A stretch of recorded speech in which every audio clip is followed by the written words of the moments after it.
Hello hello, welcome to my channel. तो भाई कई लोग पूछ रहे हैं कि मुझे कौन सी गाड़ी लेनी चाहिए, कंफ्यूज हैं क्योंकि हर कोई VX2 नहीं पसंद कर रहा है और हर कोई V2 नहीं पसंद कर रहा है।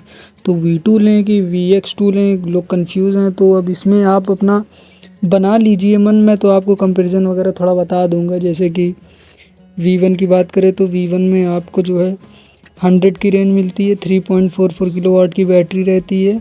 V1 प्लस की बात कर रहा हूँ क्योंकि वही अफोर्डेबल है, जिसकी ऑन रोड प्राइस आपको करीब करीब 1,09,000 या 1,10,000 होगी। और अगर कोई महंगी सिटी, मतलब कोई ऐसी सिटी में है जहाँ पे और भी ज़्यादा महंगा, मैक्स टू मैक्स 1,20,000 की मिल जाएगी आपको ऑन रोड।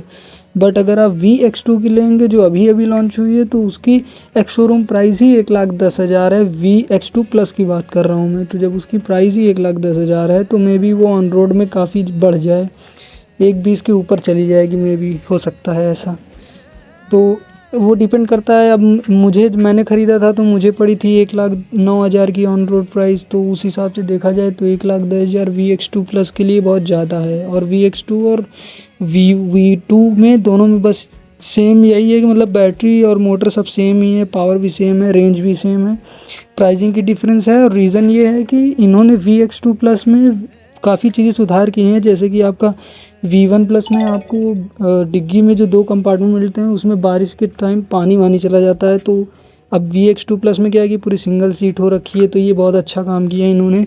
और दूसरा इन्होंने बेस्ट ये काम किया कि इसमें आगे आपको फ्रंक मिलता है, मतलब आप बॉटल रख सकते हो, बुक्स रख सकते हो, सामान जो भी रखना है। आप ग्रॉसरी स्टोर जाते हो, वहाँ का सामान रखना है तो आप वहाँ फ्रंक में रख सकते हो VX2 प्लस में जो अभी आया है।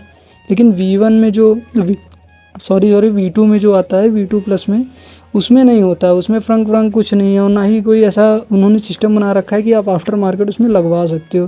तो ये एक प्रॉब्लम है। और एक जो मेजर प्रॉब्लम है वो है कि VX2 में आपको क्रूज़ कंट्रोल नहीं मिलेगा, वो आपको V2 प्लस में ही मिलेगा।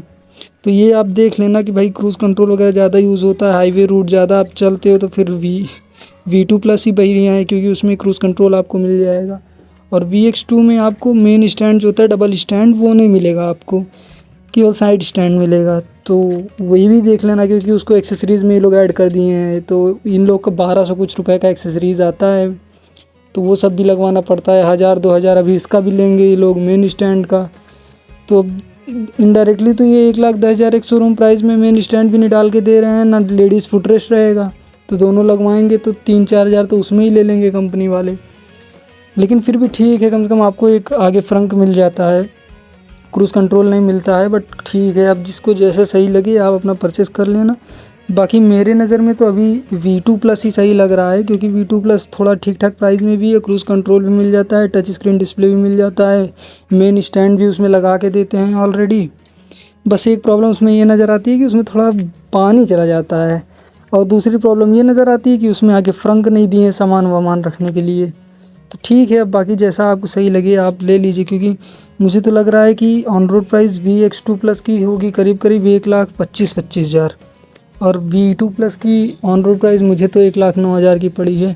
तो बाकी आपको जैसा सही लगे आप वैसा परचेस कीजिएगा। मैंने तो ये 2 कंपैरिजन आपको बता दिया है। जो लोग कंफ्यूज हो रहे थे, जो लोग बार बार कमेंट में पूछ रहे थे, मैंने उनके लिए वीडियो बना दिया है। आप जाके देखिए अब ये वीडियो में, और सब्सक्राइब करना मत भूलिएगा ऐसी वीडियोज़ के लिए।